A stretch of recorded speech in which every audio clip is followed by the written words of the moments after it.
Are you the boss or the leader of your life? Hi, everybody, and welcome back to the ADHD Eavesdrop. Guess what? We have Cheryl Dix back with us today. And today we're going to be talking about, are you the boss or the leader of your life? Think about that question for a second, and we're going to dive into why and how we figure out whether we are leading our lives, whether we're being run by a boss, and how to make sure that we're the ones who are leading ourselves to where we want to go. And Cheryl is going to dive into a great new method that she's created of having a committee meeting with those bosses or those leaders. Hopefully, it'll be the leaders. She's going to dive into some things about the Sedona Method, some things about inner child work, AA. She has got a plethora of things in her toolbox, and we're going to dive into a whole bunch of it today. So stick around. It's going to be a wild ride. Welcome, Cheryl. Thank you. I'm so happy to be here. I'm really excited to dive into this. So today we're going to kind of dive into how to have a committee meeting for ourselves and kind of get into some of the stuff that I really enjoy about working with you is learning about all of these different techniques that you use. And we'll get more to that to the end, but at first we're going to just talk about this idea of a check-in. And it doesn't have to be ADHD, but it definitely works well with the ADHD mind. So how I came up with this is like I'm a director on a number of boards. I've been in leadership for many years. And I realize that when we work in a corporate environment or an environment, say in the government, or if you work for even a boss, they want to know what you've been up to, right? They want you to report on what you've done, what you've achieved, what maybe you need to move forward, and how they can support you to achieve your goals. That's kind of, the foundation of having a committee meeting is just to do a general check-in. So I thought about that. I'm like, okay, so what if I checked in and had a committee meeting for all my parts? But so that I like to call the itty bitty shitty committee. And we're going to dive in a little bit into who all that is and who all those voices are. And we're actually going to give them a stage to share their experiences as at a committee meeting. So as we move forward and do more emotional development work and personal development work, and when you work with a coach, you'll learn things about yourself, like through life wheels. You'll learn about your physical life, your emotional life, your mental life. And then as an ADHD coach, you're going to learn about some of your executive functioning. How are you with task management? How are you with emotional regulation? How are you dealing with memory, focus, and being able to achieve what you really want to do without sort of being like, how are you dealing with paralysis? So you'll learn that. But then I started to again observe who's observing that I'm in paralysis, who's observing that I'm in an RSD event, Who's in charge here? who's running this show. I was like, whoa, this is so cool. So my modality is to bring the three to the table. So I want to bring the itty bitty shitty committee is the table, right? And who's around my table. And then I, as the observer, will sit at the head of the table and I'll have my sacred self here and I'll have my higher power. Some people call it God, source, creator, whatever you believe or don't believe is up to you. Whatever you want to call this, they get to be welcome as well. And so we then have our committee present to us. So as an example, I will open the meeting. I'm like, hello, everyone. Thank you for coming. I'm so glad that we're all here. We can share some space together. I want to acknowledge our higher power as the creator of all. And I want to welcome Sacred Self as our guide and our mentor and our leader to help us navigate. So I like to start with the doctor's opinion. So the doctor's opinion, he's the spokesperson. So if you have like a ranking system, he's like your chief financial officer. Well, he's our chief medical officer, and he's going to let us know what's going on with the system. So I say, okay, doctor, please take it away. So he'll say, well, thanks for having me. We're going to look at the mind, the body, or the mental, emotional, spiritual, and physical. Mentally, Cheryl's been doing really, really well. She's been managing a lot of her tasks, managing her emotions really well, and managing her relationships. Emotionally, again, she uses the Sedona Method. She's been doing a lot of releasing. She's been working with her counselor and her life coach, and just really her emotional well-being is, I'm feeling really, really confident that she has the skill sets to kind of keep moving forward. And so I've been really encouraging her to walk more and do some exercise and walk her dog more. And she's been really doing that. And she's been reaping a lot of benefits of that physically. And it's been also helping her with her stress level to be active and physically walking the dog. And finally, spiritually, she's been working a lot with her sacred self. She's been meditating a lot. She's been going to therapy and just really touching all the stuff that we don't talk about at parties. So we're really happy with her, where she's moving. And, as the doctor, I'm really, really confident on where she's at. Specifically, as her specialist in ADHD, some interesting things have come forward. Like we're about 2 or 3 weeks away from our next doctor's appointment for review for her ADHD symptomologies and medications. And I really feel that she might need to up her dose with ADHD meds, because in the afternoon, I noticed that the chatter's back. There's a lot of conversations, and she gets a little bit, being pulled in many different directions, and exhaustion and overwhelm can kind of kick in. So I'm advising that she bring that toward to the doctor. What are some suggestions the doctor can do? I look at our executive functioning, and I go through our 7 primary executive functions, and I'm feeling that maybe some task management, like she's working professionally, she's a sole business owner. She's working on her website. It's not really a strong suit for her. So I'm really encouraging her to reach out to other people to help her do that website design. And she has a coach that she works with that helps her with that, and making sure that her vision is coming into fruition and not getting lost in the stress of it.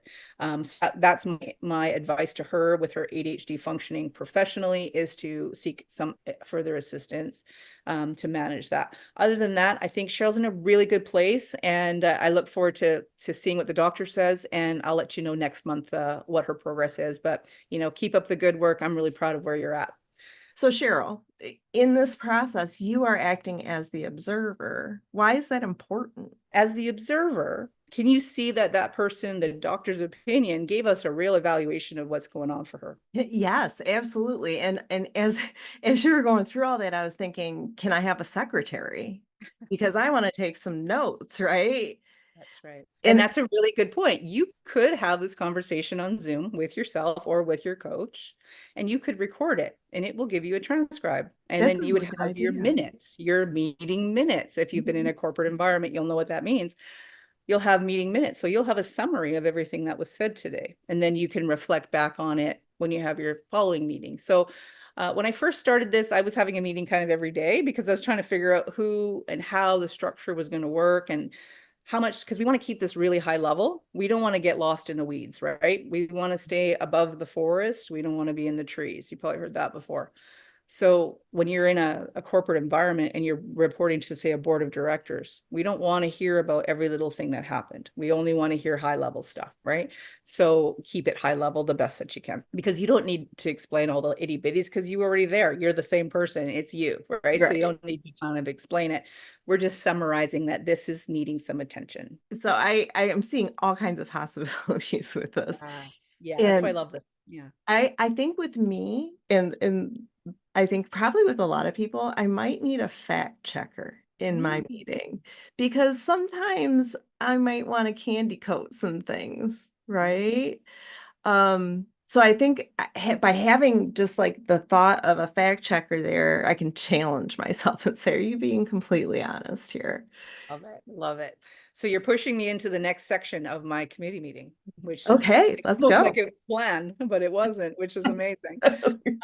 So when you work with a life coach, or someone like me who works with emotional intelligence, so that's like a specialized field. We're working with emotions, so we create what's called personas.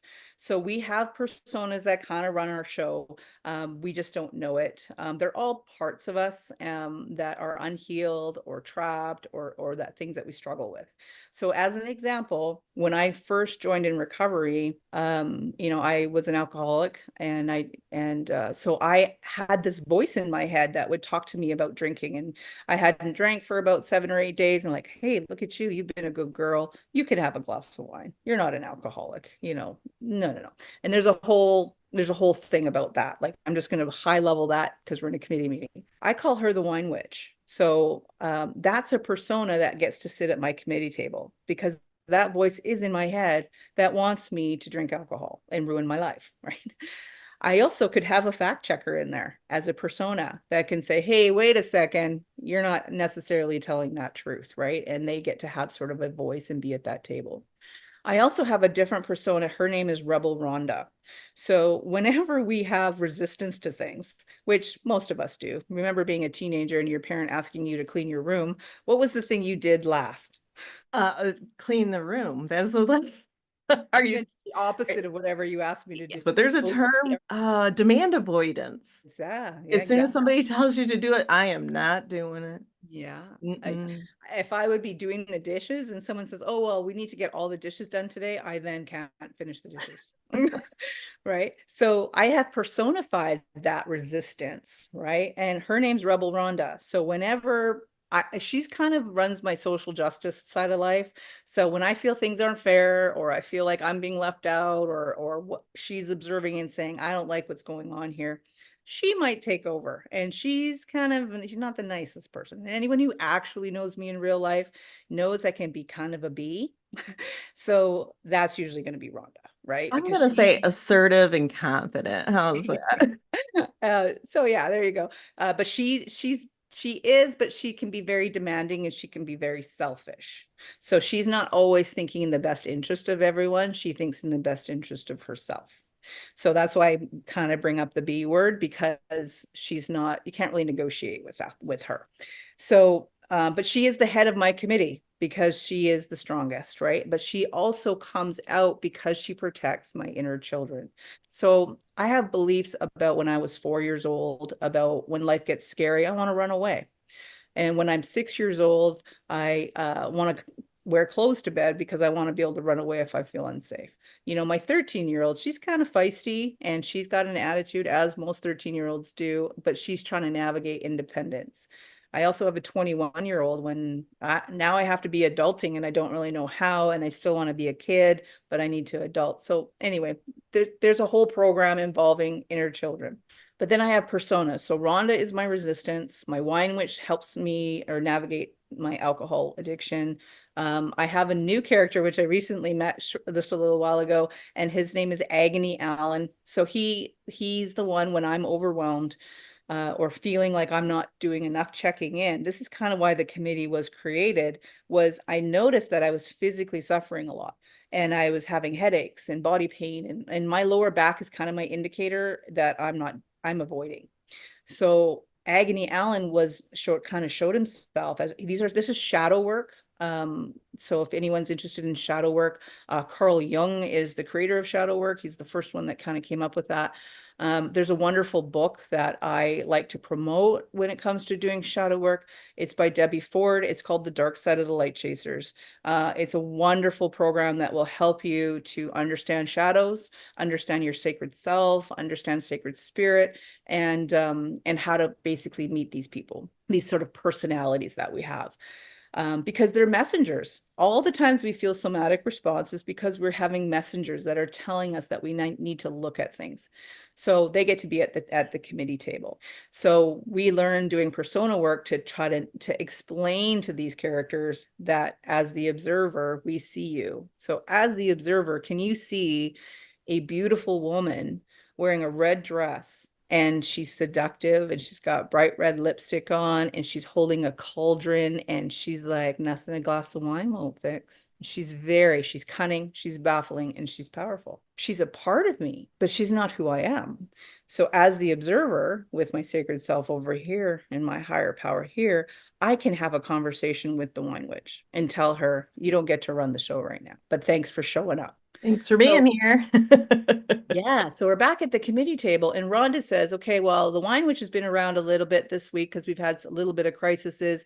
But all in all, Cheryl's well in her sobriety. She's doing really well. She's going to meetings. The wine witch really is powerless at this time, and we're really keep looking forward to keep moving that forward. I've been really honest and clear about what I want and what I need, and Cheryl's just been really has chosen to take on the role of boundary setting, being truthful and honest with people about what she needs, and I have not needed to activate. Agony Allen showed up a little bit a couple of times. There were some events that had happened that created some overwhelm, and Agony Allen kind of showed up and kind of took Cheryl out for a couple of days. And it was interesting because as the observer, we are able to observe if it was an RSD event, which is rejection sensitivity dysphoria, or was it Agony Allen? And we realized that it wasn't an RSD event, which was wonderful because those are challenging. This was more like she's just overwhelmed and she just needs to take some personal time. And the physical agony presented itself as a message to Cheryl just to shut it down. You need to take a break. You need to do some self-care. And when that happened, Alan went away and Cheryl was feeling a lot better. And within a day, she woke up the next day just feeling like a rock star. As you know, the observer, I see her wake up every morning. Some days she's tired, some days she's full of energy. And that next day, she woke up with a whole new lease on life, letting a whole bunch of stuff go. So that's, my submission for the next month. I'm really hoping that we keep going on this pattern. We keep doing the releases. She does the self-care. She's working with a doctor's opinion, and we don't need to activate. So the observer is primarily running the show. Cheryl is running authentically the best that she can. I'm really confident where Cheryl's at. And then as the observer and as the sacred self and higher power, I give the sacred self some authority here, right? So I can say, sacred self, do you have any advice to give to any of the characters that are at our table, anything for the doctor? And she might say, Cheryl's been doing some exercising. I really would like her to do more. I'd like her to get physically stronger. I'd like her to eat a little bit better. I'd like her to, make sure she keeps communicating with those that she loves and cares about, so she has that intimate connection. And I really feel, from my perspective and knowing everything that's going on, that is some way that all of you can support her experience. Remember, she's a spirit having a human experience, that she needs these additional areas. So I'd like you all to kind of work and push her kind of toward that the best that you can, but make sure you do it gently. I have to say, there are so many good things that are built into this. And when at the beginning, I said, this doesn't have to be ADHD, but I think about ADHD people and how we look at everything as a whole. And it's hard for us to break things down, but when we do break things down, they become easier. What you've done is you've broken the persona, the person, down into pieces where they can be dealt with on an individual level. And it's much more approachable. It's much more approachable in this way. And so the idea that being the observer, I'm not getting emotionally involved. I'm just kind of doing a review, what's going on and where am I at and how do I do better, and have my fact checker say, let's be honest. But in here also, I hear a great opportunity to speak positively about ourselves, right? And so many times we're talking negatively. And yes, we are having some negative things that are brought up, but ultimately we're hearing all the good things too about ourselves from ourselves. So I love that. And then I know that you also have built into this process a chance for us to show gratitude. So that I was going to lead into that because I really like that aspect as well. Yeah, and if you think about it, in a corporate environment, if you went to your board every day and said, my life is crap, or my team is crap, and I don't have any money, and I can't do my job, and like everything is failing all the time, what do you think they're going to do to your team? Fire you, because you're not a Yeah. very good leader. Yeah.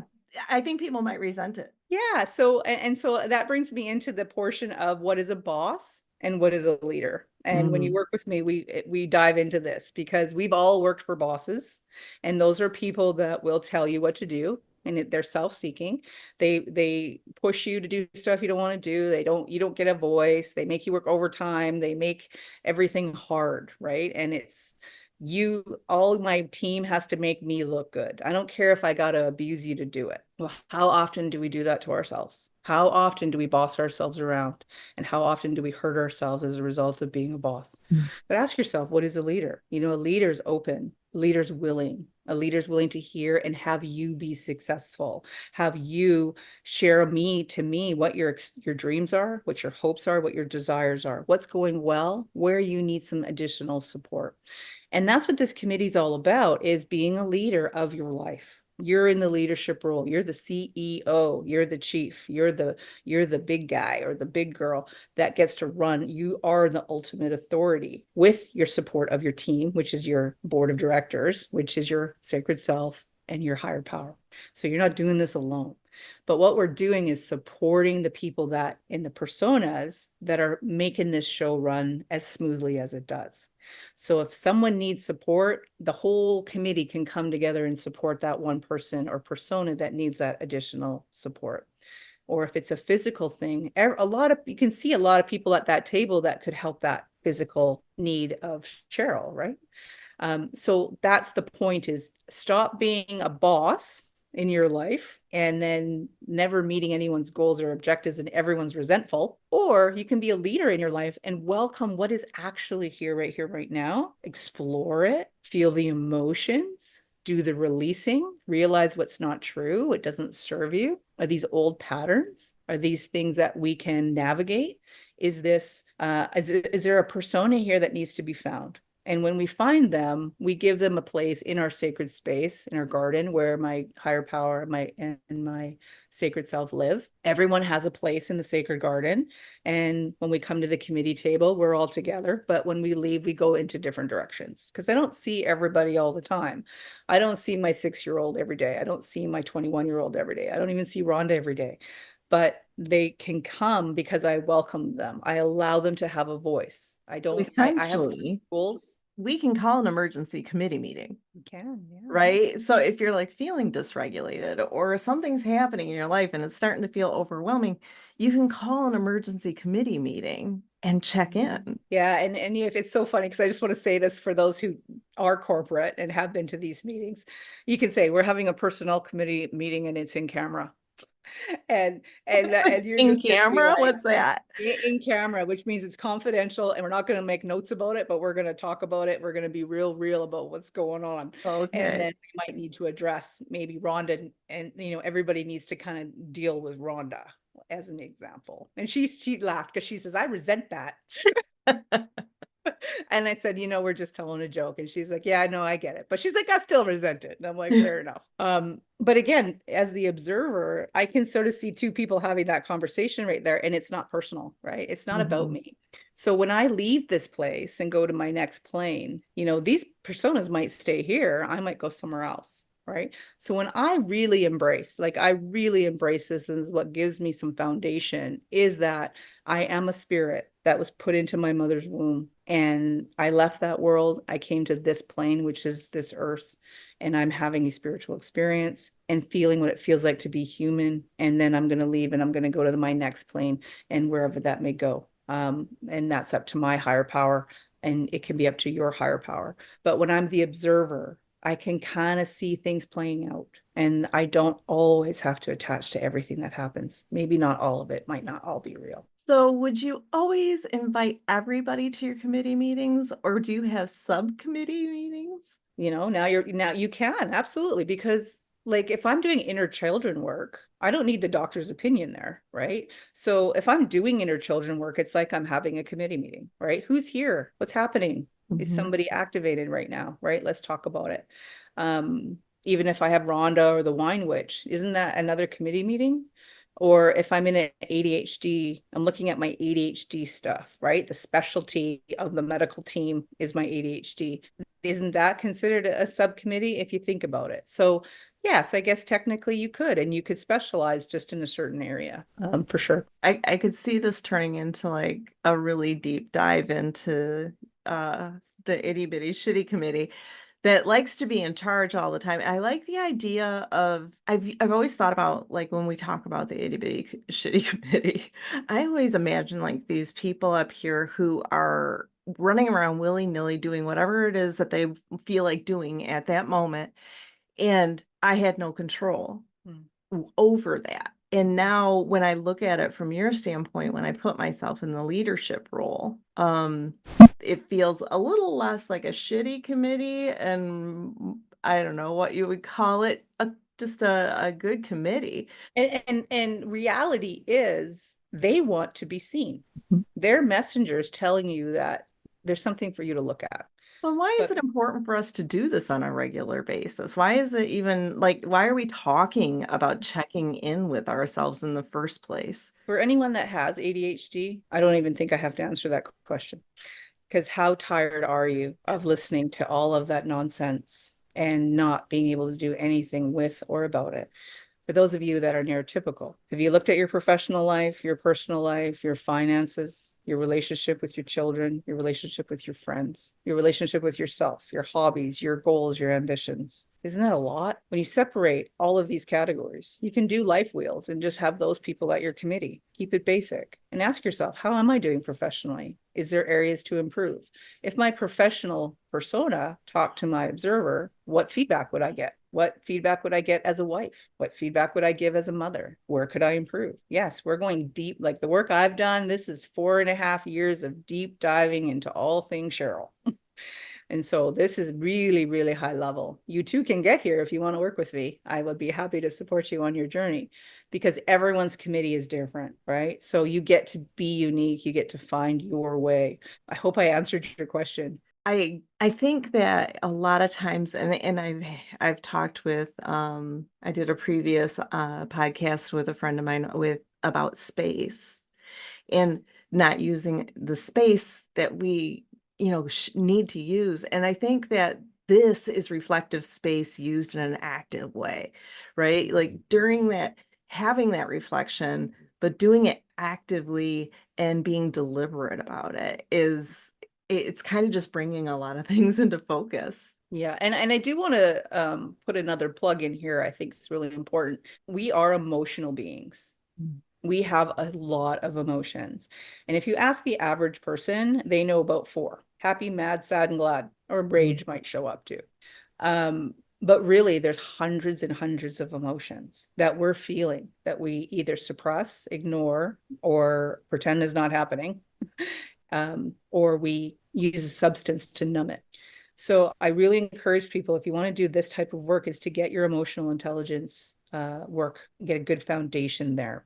Because when you have a committee meeting and somebody's angry there, you need to figure out what you're angry about. So I highly encourage people to do the Sedona Method. Hale Dwoskin is the leader, coach, support team for that. www.sedona.com. They have retreats, they have online meetings, they have, and of course, there's the book, the Sedona Method. And that is my primary modality that I use for emotional wellness and intelligence. And I do support people that when we're working with life coaching, it's just welcoming what's here. So when we understand why the wine witch is here, why Rhonda's here, why my 6-year-old is here, what are they feeling and what do they need, then you can do something with her about it. Because I find when I first started this work, emotions were very confusing because most people are raised in society of don't talk, don't trust, and don't feel. So this work breaks those walls down. We talk about what's going on. We feel the feelings and we learn to trust not other people, but ourselves. I have noticed a lot in my work as a coach that a lot of times when we're doing this work and we're, building our own version of ourselves and really understanding who we are, I want to talk a little bit about some of the difficulties that are kind of associated with that with the people around us who are not growing at the same rate.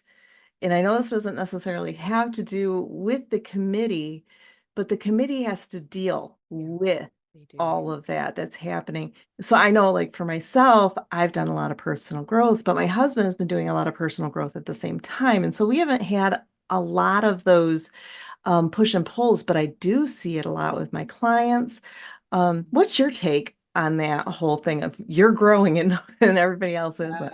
Yeah, and that is probably one of the biggest challenges that we will deal with as we navigate life, right? So there is it's called the Serenity Prayer.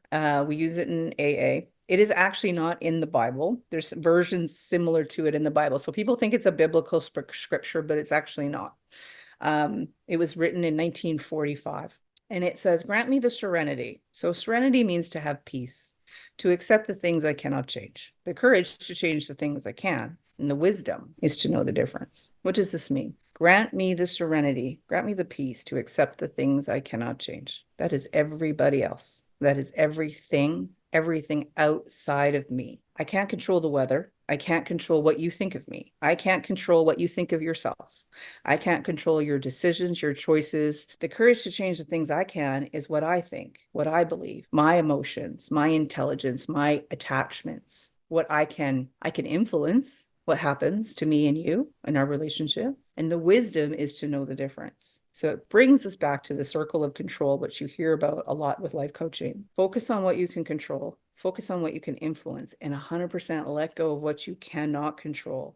So the moment you try to control that everybody else isn't changing, or you're not okay with how everybody else is around you, you are no longer being wise. you're being foolish. So don't be foolish. So when you get in that situation and you call the committee meeting, Your sacred self and your higher power will remind you of what you just learned. Are you trying to control someone else's experience? Do you want approval from them? Do you want to feel safe? Do you want to feel separate? Or do you want to be one with this person or this event? And when you realize that is what you can control, you can let go of the wanting and have that serenity, have the control to control your choices and your beliefs. You can give yourself approval. You can feel safe in any moment because all we have is right here, right now. Even if it happened 10 years ago, there's nothing you can do about it. We have no cure or understanding of what happens 10 seconds from now. So just be right here, right now. yeah.